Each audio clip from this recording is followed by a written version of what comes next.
Relationships with a narcissist can feel like walking through a maze with moving walls. Every turn makes you question what is real, what you saw, and what you should do next. Normal advice often does not go far enough, because this is not a normal emotional fight. It takes skill, it takes timing, it takes a strong mind. In this kind of relationship, force does not help much. Clear thinking does. Quiet strength does. What you are about to hear is not about winning some loud battle. It is about changing the balance without losing yourself. Think of these next ideas as survival tools, each one adding a new layer to your protection. Some are simple, some take practice. All of them matter. And if you really understand the deeper pattern behind them, you will start to see the whole situation in a new way. This is not just about getting through pain. It is about seeing clearly again. It is about taking your power back piece by piece until the confusion no longer runs your life. So do not just listen to the words. Watch the pattern. Feel the shift. Because once that shift starts, everything begins to change. And yes, stay with me. Because the later parts matter even more than the first. One of the strongest things you can do is stay proud of your independence and your confidence. Real independence weakens their control. The more connected you stay to your own identity, the harder it is for them to tear down your worth. This is not ego. It is not pride in a bad way. It is simply a clear message that their tactics are no longer working. When they see that their cruel behavior is not hitting you the same way, that changes the game. Your value cannot depend on someone who wants to control your joy. Your happiness has to come from within, and once that happens, they begin to lose the power they thought they had over you. Another powerful shift begins when you start taking care of yourself like it truly matters, because it does. In a painful relationship, self-care can feel small, but it is not small at all. It becomes the quiet hero of your recovery. When you choose your peace, your body, your sleep, your food, your energy, and your mental health, you begin rebuilding the parts of yourself that were slowly worn down. That is not selfish. That is self-respect. Listen to your feelings without letting the noise around you control everything. Pay attention to what your body needs. Eat better, rest more, move your body, breathe, walk. Sit in places that calm your mind. Return to simple things that make you feel safe and human again. Joy matters more than you think, so do steady people. The right support system can hold you up when your own strength still feels shaky. And as your health improves and your confidence rises, their emotional grip starts to weaken. That matters a lot. Another major step is stepping out of the endless apology trap. Do not keep saying sorry for things that were never your fault. That cycle only protects their behavior and keeps them free from responsibility. They may try to make you think you imagine things. They may act like you are too sensitive, too emotional, too reactive. But remember this clearly. Causing harm and then blaming you for reacting to it is part of the pattern. You do not need to apologize just to keep the peace. That peace is fake. It comes at your expense. Every false apology hands them more control, and you do not owe them that. See through the guilt. See through the pressure. Stay with that thought, because this is where many people begin to wake up. Once you stop carrying blame that never belonged to you, you start to breathe differently. You start to think differently. And that is where real change begins. At some point, protecting yourself may mean cutting ties with real intention. Not dramatically, not impulsively, clearly. Stepping away from a harmful bond creates the space needed for healing, clarity, and growth. Distance is not cruelty. Distance is protection. Build that space on purpose. Let trusted people support you. Stay close to those who understand what you have lived through. When you stop reacting, stop explaining, and stop giving them access, they are often forced to sit with the emptiness they created. Sometimes that is the first moment they begin to feel the weight of what they did. Not always from true empathy, sometimes from loss, sometimes from wounded pride, but the shift still happens. And this is important. If they think you are still available, they often delay any real reflection. If the door stays open even a little, they may assume they can return whenever they want. That is why firm limits matter so much. If contact cannot be avoided, keep it short, calm, and neutral. No warmth, no emotional openings, no encouragement. Another key move is refusing to give up on yourself. Stay steady. Stay calm. Do not let their mind games pull you off your path. They often want reaction more than truth. They want access more than connection. And when you refuse to feed that pattern, you become harder to control. Spend time on what truly lifts you. Focus on people, places, and habits that help you feel grounded. Make your own peace the priority. Set boundaries and keep them, not once, repeatedly, quietly, firmly. That sends a message louder than an argument ever could. If something feels wrong, say no. If a line is crossed, step back. You do not need a long explanation. You do not need permission to protect your peace. And this next part matters even more, because once you stop playing defense all the time, your whole energy begins to change. You also have to learn how to see through flattery. Not every compliment is sincere. Sometimes praise is just another tool. It can be used to keep you soft, confused, hopeful, or emotionally available. That is why staying grounded matters. Do not let sweet words decide how you see yourself. Notice patterns, not just moments. Notice whether the kindness is steady or whether it only appears when they want something. When you stop depending on their approval, you take away part of their influence. And when you refuse to live by their rules, the control starts breaking down even more. A narcissist often tries to move people around like pieces on a board. They test limits. They push. They pull. They expect others to bend. But you do not have to play that game. Say no when something feels wrong. Hold your line when pressure builds. Choose self-protection over temporary comfort. Yes, it is hard. Yes, it can feel lonely at first. But every time you stay true to yourself, you become stronger. Little by little, your voice returns, your standards return, your self-trust returns. Then comes another deep shift, accepting your own worth fully, even after someone worked hard to make you doubt it. Let yourself enjoy your life again. Let yourself take the main role in your own story. Stop shrinking to fit the space they assigned to you. Spend time with people who truly support you. Walk away from those who only take. Make room for real happiness without guilt. Your worth does not change because someone failed to see it. Their cruelty does not define your identity.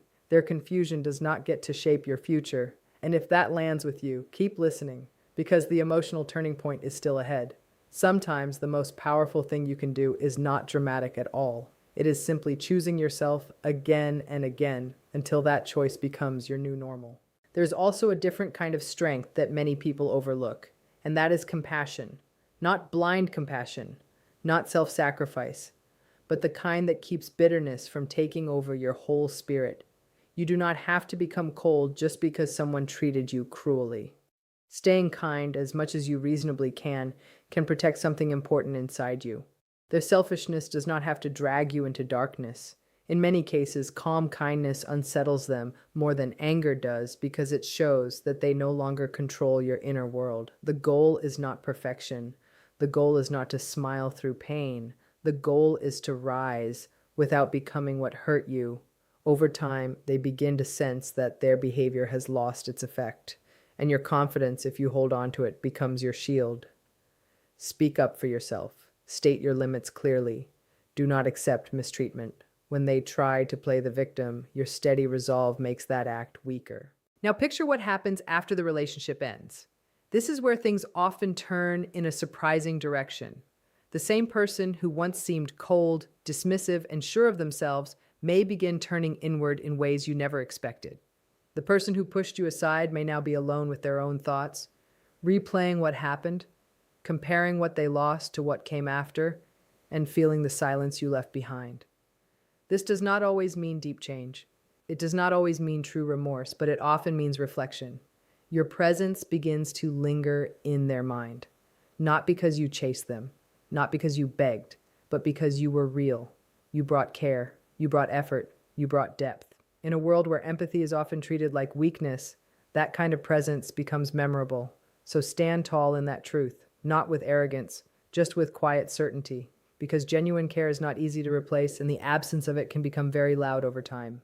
What often sets you apart is your ability to create real give and take, real connection, real warmth. Many people move through life without that. Many people take more than they give. So when someone meets a person who truly shows care, patience, and emotional depth, that experience can stay with them long after the relationship is over.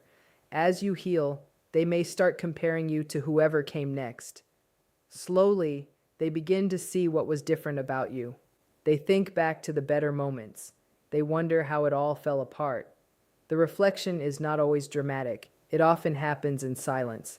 a late night thought, a sudden memory, a quiet comparison.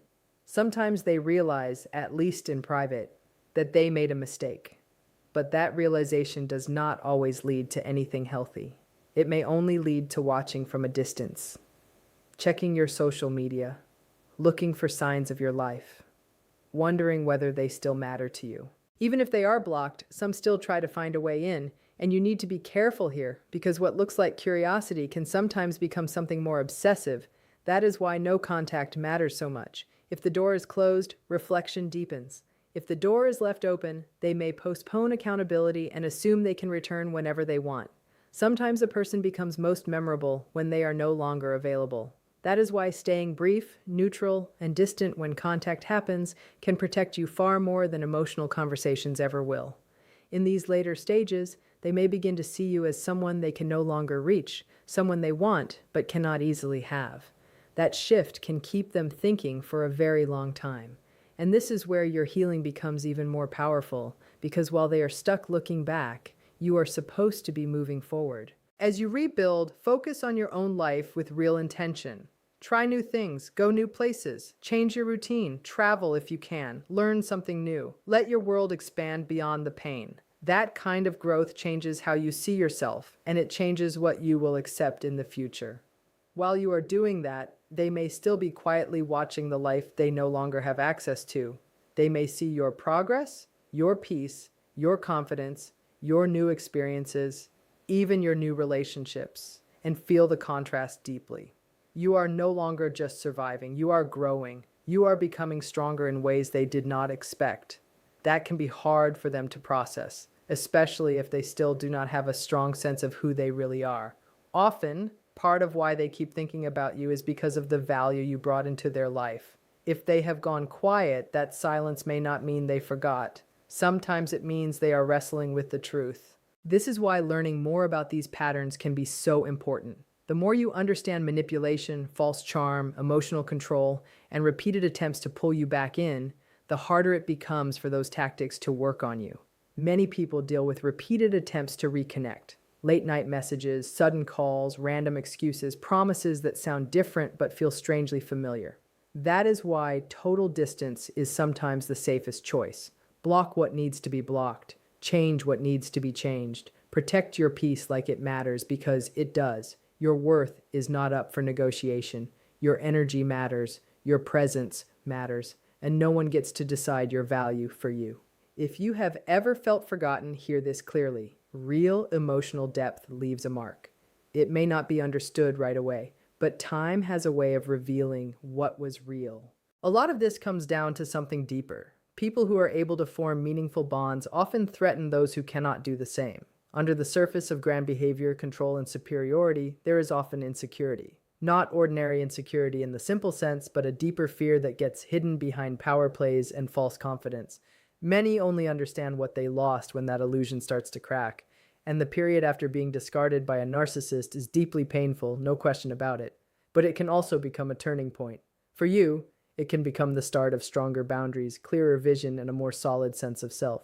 For them, it can become a moment of reckoning, even if they never fully admit it out loud. If you were the one who ended things, they may seem relieved at first. They may act unaffected. They may move fast, distract themselves, or try to prove they are fine. But reality has a way of catching up. Over time, your value can become harder for them to ignore. So give yourself credit. Look at the good still present in your life. Notice what survived. Notice what is growing back. Kindness given in the wrong place is not wasted forever. Often it returns in other forms, through better people, healthier connections, stronger work, deeper self-respect, and a wiser life. Pain teaches, even when we never asked for the lesson. It teaches us to choose more carefully, to trust more slowly, to notice what once slipped past us. And yes, loneliness can show up during healing. That is normal.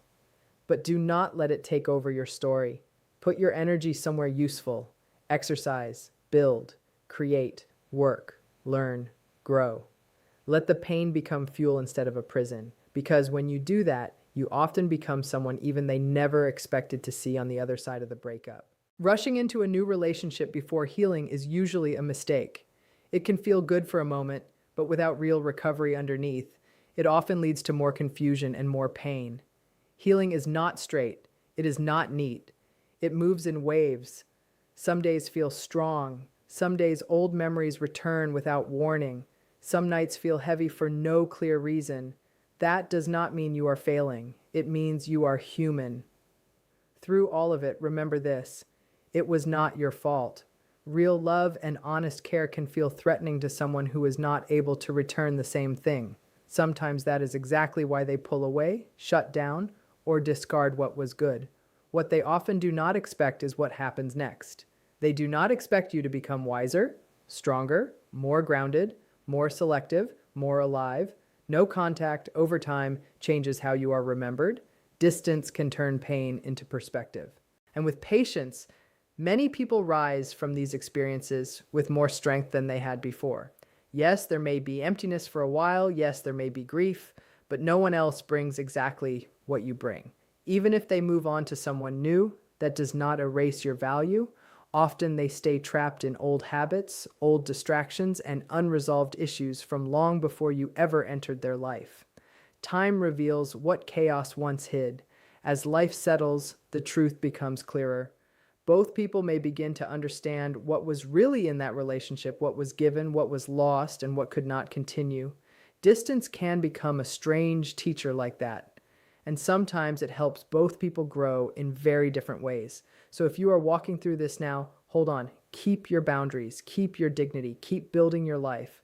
Do not chase closure from the person who created the wound. Let your healing be the answer. Let your peace be the proof. Let your future say everything that no longer needs to be explained. And if this message hit home, hold on to the part that matters most. Your worth was never the question.